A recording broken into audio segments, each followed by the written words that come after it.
You're listening to the DolphinsTalk.com podcast network.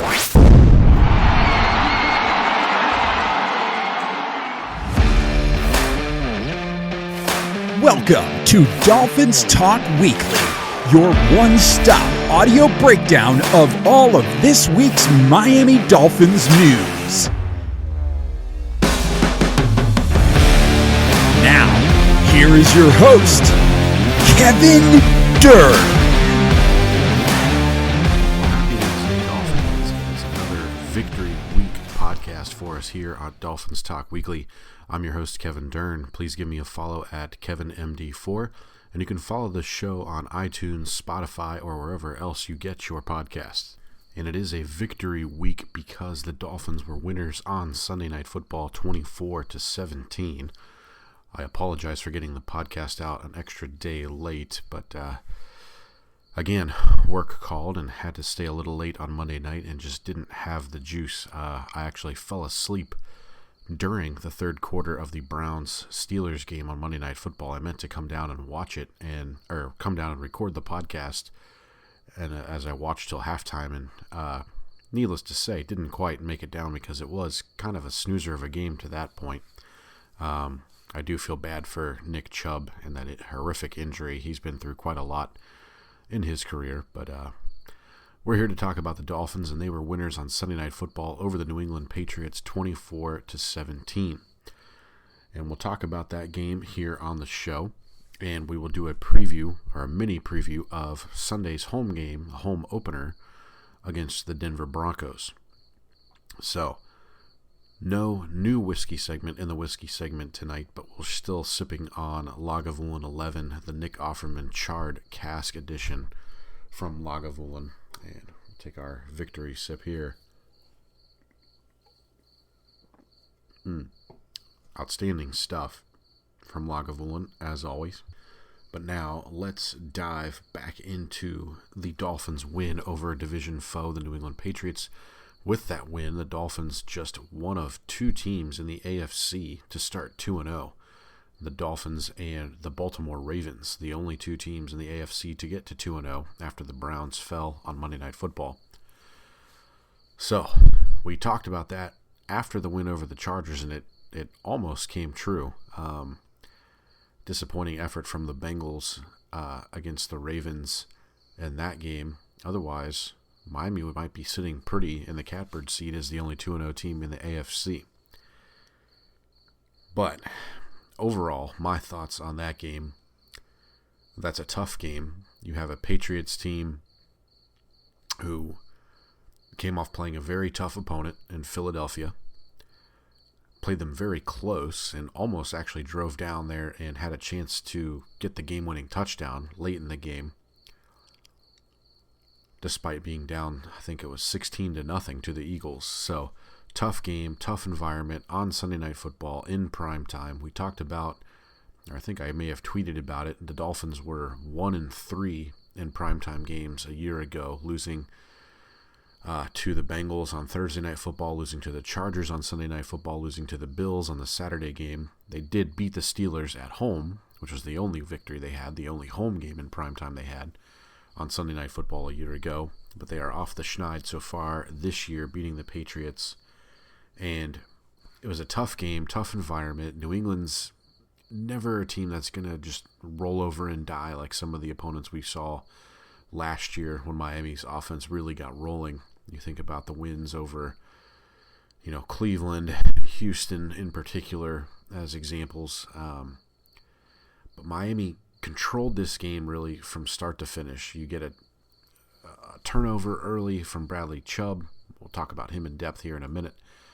And he went right down the field, got a field goal, kept the ball moving, got a score. And I think one thing that stands out, really two things. The first part, the drive right before half, when Mike McDaniel called the timeout, saved the Dolphins enough time to get down there and score. The drive that Tua Tagovailoa and the Dolphins offense put together with 1 minute and 49 seconds remaining after Chad Ryland's field goal made it 10-3. Miami used all but 11 seconds of that minute 49 on the clock. The drive that they had to go down the field and score the touchdown to Tyreek Hill was, in my opinion, the best drive that we've seen from Tua Tagovailoa. And I know people are going to talk about the game winner against the Ravens in Week 2 last season. But in terms of the precision, the accuracy, being in control of all the operations, having the team on the line ready to go with no timeouts after the Braxton Berrios review, that, in my opinion, maybe not the best throws, but the best string of throws, 7 for 7 on that drive for Tua, was absolutely phenomenal. Loved it. To be quite honest, really the only bad throw I can think of with Tua was the interception he threw to Christian Gonzalez later in the game, the second half, where he got some pressure and tried to throw that one up. But really, through 2 games so far this year, Tua's been exceptional. I mean, leads the league in passing yards at this point. Just massive throws in both of those games. Very precise, accurate throws in both of those games. Out of all the passes he's thrown this year, I think there's really only 3 bad ones. You have the interceptions in both games, and then you have the Tyreek Hill deep crossing route that Tua underthrew in the Chargers game. But aside from that, this is what we were hoping to get. This is like peak Tua from 2022. We're talking Lions, Bears, Browns, Texans, all those games. This is it. We're seeing it, and it's week 2 going into week 3.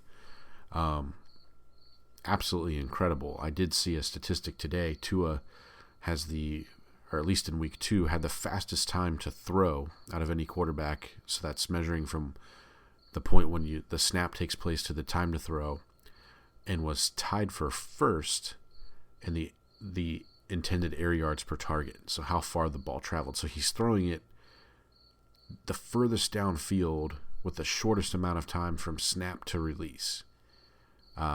Helps that you have Tyreek Hill and Jalen Waddle, but that's incredible. To me, the Patriots game, that epitomizes the growth that Tua's had in his decision-making, his ability to process, his ability to know where to go with the football has grown exponentially from rookie year in 2020 to now. That was absolutely huge.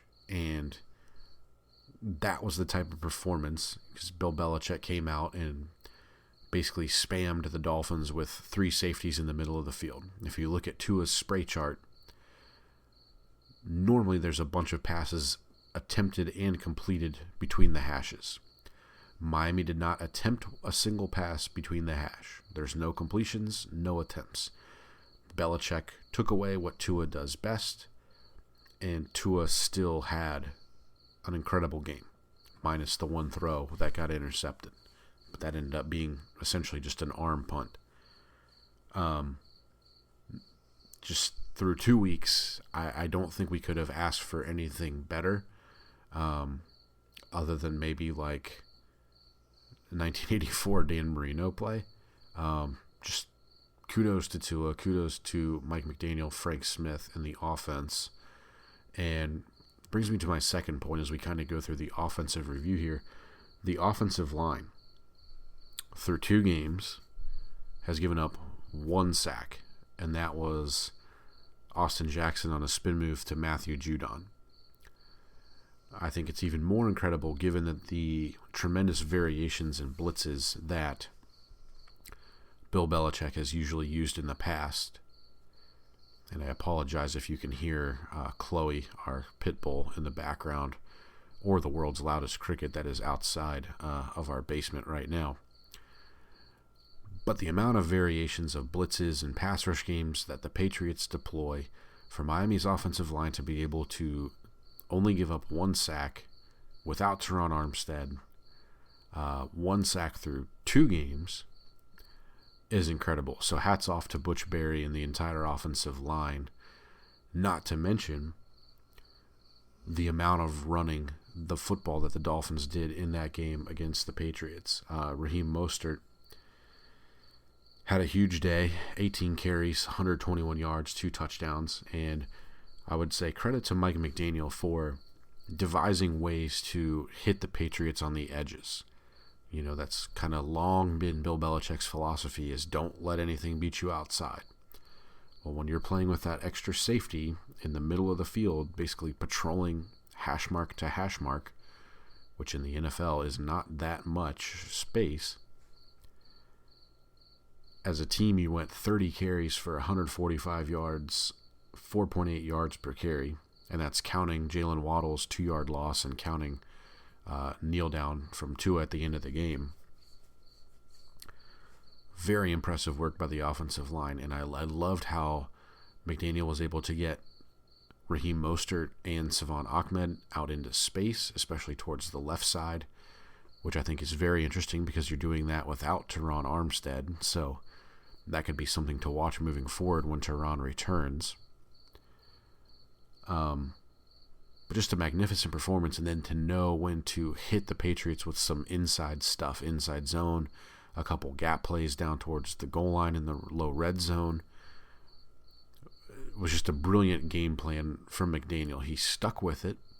The Patriots took away the thing that the Dolphins love the most, and they still found a way to move the football and put up 24 points, and you could argue could have had even more. We'll talk about special teams in a moment. But just, I love that McDaniel didn't take the cheese. He had a plan to attack it and adjust on the fly to that. I love the variations they had in their RPO, where you have Tyreek Hill do that fast motion, that out motion, and you run the screen play to Waddle. Then you had different variations where it looked like Tyreek would want a vertical and then just stopped and Tua hit him multiple times. To me, this is a huge development because it shows that Miami has counters to use against teams that take away with the middle of the field. And if you can replicate this, that's pretty impressive from Tua in the offense. I also like that we got to see Devon Achane sprinkled in there. I know he only had 2 touches, but I liked what we saw from there. I liked how they continued to get Eric Ezukama looks. I like the way that they used Savon Ahmed. The little tap pass was a brilliant call. Nice change of direction. And if you get a chance to go back and watch the All-22 film, watch Alec Ingold. He had himself a night. He had Matthew Judon frustrated. He blocked Juwan Bentley and Jelani Tavai, the Pats' 2 off-ball linebackers, very well all night. Definitely earned the extension with this performance, and it's gotten to the point now where he's actually operating almost as like the second tight end. Like Tyler Kroft barely plays. They've had Julian Hill as a healthy scratch through 2 games. Very impressive work from Alec Ingold. On the defensive side of the ball, I think 2 things stand out to me. The Patriots had no completions beyond 14 yards, which I believe is the fewest the Dolphins, or the lowest yard amount allowed by the Dolphins in a game since like 2001, which would have been Dave Wanstead era. And they only gave up 88 rushing yards in the game, so a vast improvement from the 234 that they gave up to the Chargers in Week 1. Ramondre Stevenson and Ezekiel Elliott had a combined 20 carries, but only 63 yards. The big scramble by Mac Jones. Mac Jones had 5 carries for 25 yards. 18 of those were on the one scramble on the drive where they scored the touchdown, which should not have counted because of having 4 offensive linemen too far down the field. But, you know, it's New England. Things like that happen there. They always have. They probably always will. but a much better performance. And I haven't really gotten a chance to dive deep into the All-22, but it looked like a lot more cover 1 lurk, a lot more cover 9, which Fangio, he terms it cover 9, but it's actually cover 3. You got to see Javon Holland walk down into the box quite a bit more. Had a masterful run fit through that was the B gap on that third down to make a tackle for loss in the backfield. Just an incredible play by Javon Holland. I've been really impressed with he and Deshaun Elliott so far through 2 games. I think that's a credit to the Dolphins secondary. They are 14th in the league, allowing 200 yards on the nose passing through 2 games. And then I think one of the bigger developments, especially without Jalen Phillips, is Andrew Van Ginkel on the edge. Much better player on the edge than he is off the ball. My message to Vic Fangio this week: this is an easy decision. Don't overthink it. Just keep Van Ginkel on the edge and let David Long be the other off-ball linebacker. Now you've got 3 really solid players you can rotate on the edge with Chubb, Phillips, and Van Ginkel. Just keep doing that.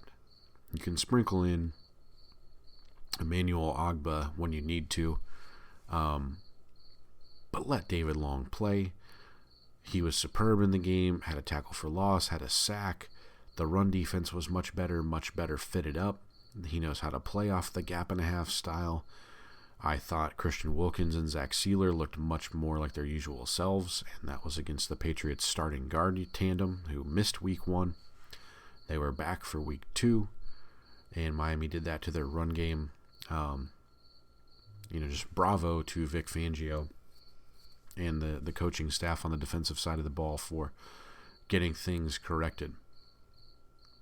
And then I wanted to single out, because he would get my game ball on the defensive side, but Bradley Chubb. I know a lot of people were pretty down for whatever reason after what happened with him in the Chargers game against Rashawn Slater. I would point out through 2 games, Rashawn Slater has allowed 1 pressure. 1. That is it. The dude is a top 5 left tackle in the league. And I told you there were several times where Bradley Chubb looked like he converted speed to power and had him beat. And Rashawn Slater just has this unique Joe Thomas-ish way of resetting and anchoring himself even when he shouldn't. When he should be forklifted, he's able to re-anchor. It's very weird, but it's very, very impressive. Bradley Chubb had a bounce-back game. 7 total tackles. 2 of those were for loss. Had 1 sack, a clutch sack when Miami needed it, and a forced fumble on the very first drive that Deshaun Elliott recovered. Best game as a Dolphin by far for Bradley Chubb, and I think you really like to see how he and Andrew Van Ginkel played off the edge without Jalen Phillips in there. It gives you something to think about if you're the Denver Broncos. More about that in a moment. The special teams, I am not the biggest Danny Crossman fan, especially last year with all the weird fakes and tricks, and it seems like every team in the league that Miami plays has to pull out some sort of weird special teams play against the Dolphins. Kind of telling if you ask me. But I've been impressed so far with the coverage units on the kick and punt team. I think Crossman's got that figured out, and I think some of that is just due to having the normal personnel, minus Keon Crossan, who's done for the year, back on those units. So you're good there, which is where things were pretty rough last year. I think Braxton Berrios has done fine in the return opportunities that he's had. Had a decent one down the sideline. I believe it was Cam Smith who basically threw Matthew Slater out of bounds. I think it was Cam Smith. Whoever it was, impressive play to allow Berrios to have a chance to get a return down the sideline. But there was some bad on special teams, and if you listen to Pat McAfee, he was a punter in the NFL for the Colts for a long time and a holder. He pointed it out that on the play where Brandon Schooler went in motion and then timed the snap, it was because he was looking at the holder, Jake Bailey, who kind of does an exhale and drops his head when he's ready for the snap. Now, Jake Bailey, as you remember, a former punter and a former holder for which team? You guessed it, the New England Patriots. So Belichick knew it was a tell, and more power to him. There was nothing bad with the operation. It was a good snap. It was a good hold. Sanders' timing was perfect. Just Brandon Schooler was more perfect because they knew the tell. So that's something that Crossman's going to have to work with Jake Bailey to get fixed and quick. Jason Sanders pushes the 55-yard field goal wide to the left towards the end of the game. He's now, 4 for 13 over the past 2 years and kicks beyond 50 yards. It hasn't been a problem. It hasn't cost Miami a game. He hit a 50-yarder to punch the Dolphins into the playoffs against the Jets in the finale. My question is why in that situation did Miami still kick the field goal? If you were going to go for it and then you have the fumbled snap, which, again, we talked about this last week, there's more issues under center than there are in the shotgun, although the one low snap did cause Tua to stumble and kind of fall as he threw, which led to the field goal on the first drive for the Dolphins. But they'll get that corrected, and I think McDaniel basically said as such after the game and again on Monday. As I've told many a time, Connor Williams isn't moving anywhere from starting center for the Dolphins. And I would imagine they'll probably look to try and give him an extension if they can. Neither here nor there for this episode, though. But Jason Sanders, another miss from beyond 50. Now, having had to try and attempt that kick right after the block, you'd be a little skittish too, I would imagine. But Mike McDaniel's decision-making, if you were going to go for it and then you had the fumble snap, why not just punt and try and pin the Patriots deep? I get that you may have a short kick or kick a touchback and you lose some of the hidden yardage, but even if you do that, the Patriots are still starting on the 25 instead of, the 40-yard line, that 45-yard line. I don't understand that, and I don't understand whoever is in his ear telling him to make the challenges that he does. Probably the only two real coaching points you can nitpick from him from either of the first two games.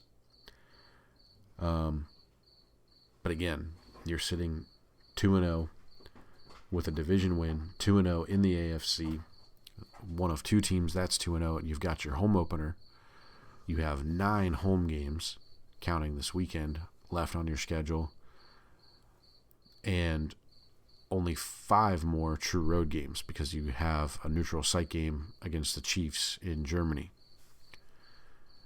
So things are looking up so far for the Dolphins through 2 games, and very impressive victory on Sunday Night Football in Foxborough. Now, let's switch gears a little bit and we'll do a mini preview of the Denver Broncos game, which is who Miami faces on Sunday, 1 o'clock Eastern Time from Hard Rock Stadium. The Hard Rock sun will hopefully be out. The Dolphins are going to be in the all-whites, so that means Denver's going to either be in orange or blue. Hopefully they're baking in the sun. You got to also count on, this is Vic Fangio's former team, his former employer. He was fired by George Payton, the GM. You would imagine he'll have the defense ready to play on Sunday. Now, about the Broncos, they are 0-2. They are one of only 2 teams in the league to be 0-2 through their first 2 games at home.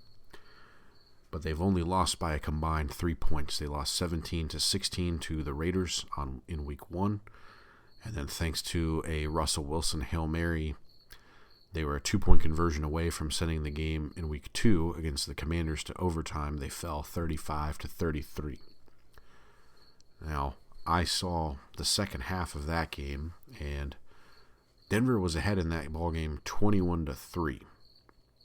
And I don't really know what happened, but for Washington to go on that kind of run It seemed like a collapse. The parts of the game I watched, the Redskins' edge defenders, Chase Young and Montez Sweat, were absolutely obliterating the Broncos' tackles, Garrett Bowles and Mike McGlinchey. Despite all that, Russell Wilson through 2 games has put up pretty decent numbers. He's got a 68 completion percentage, 7.3 yards an attempt, 5 touchdowns, 1 interception. But the thing I've noticed in both of the games, and Brian Baldinger has pointed this out on some of his Baldy's breakdowns, is Russell Wilson has gotten to the point now in his career where if you can get him out of the pocket, he makes pretty terrible decisions. And to make matters worse, he doesn't do himself many favors with his maneuverability in the pocket. If you think back to Tua's rookie year, Tua used to flush to the left or to the right in the pocket. He would never step up and into a throw. Russell Wilson's been in the league since 2012, and there are numerous occasions on film where he gets flushed, bails way deep and way to the right, and just throws the ball away. He did that once in week 1 against the Raiders versus a 3-man rush. It was drop 8 coverage. 3 guys running. They were all well blocked, and he bailed out because he couldn't find an open receiver. And if you can get their tackles, Garrett Bowles and Mike McGlinchey, on skates the way Chase Young and Montez Sweat of the Commanders did, it's going to be a long day for Russell Wilson. I would like to think that Bradley Chubb and Jalen Phillips, if he's back this week, which hopefully he is, as well as Van Ginkel, are better than Chase Young and Montez Sweat. So you should be able to get some pressure on Russell Wilson without having to blitz him a whole lot, and dropping more into coverage I think is beneficial because Wilson, he's diminutive in size, has trouble seeing, and trying to roll out the way he does and trying to find a passing window just hasn't worked for him the way it has in the past. So he'll see some ghosts and bail out, and that, in my opinion, bodes very well for the Dolphins defense this weekend. Javonte Williams has done the heavy lifting in their run game. It hasn't been super pretty. He's got 25 carries for 96 yards through 2 games. That's 3.8 per carry. Samaje Perine, just 9 carries, has 45 yards, but only 9 carries. And then Jaleel McLaughlin, if you remember that name, he was one of the guys I talked about, rookie undrafted free agent from Youngstown State. He's got their only rushing touchdown through 2 games. I believe Russell Wilson is the second leading rusher at this point, ahead of Samaje Perine. And Russell Wilson still checks the ball down quite a bit. Cortland Sutton, their number 1 receiver, leads the team with 9 receptions through 2 games. The next 2 highest reception totals belong to running backs. Samaje Perine has 7, Javonte Williams has 6. Jerry Jeudy, 3 catches through 2 games. Their tight end, Greg Dulcich, I can't remember if he's hurt or not, but he only has 4 catches. Just not a pretty picture so far for the Broncos offense. In terms of defense, the Broncos unit is solid. They obviously have Patrick Surtain II at one corner. Pretty solid against the run. They're 11th in run D. Miami's 28th, although that's mostly because of what happened in the Chargers opener. Pass defense, Denver's 21st, Miami's 14th. Denver only has 4 sacks on the year. Jonathan Cooper has 2, Randy Gregory has 1, and Nick Bonito has 1.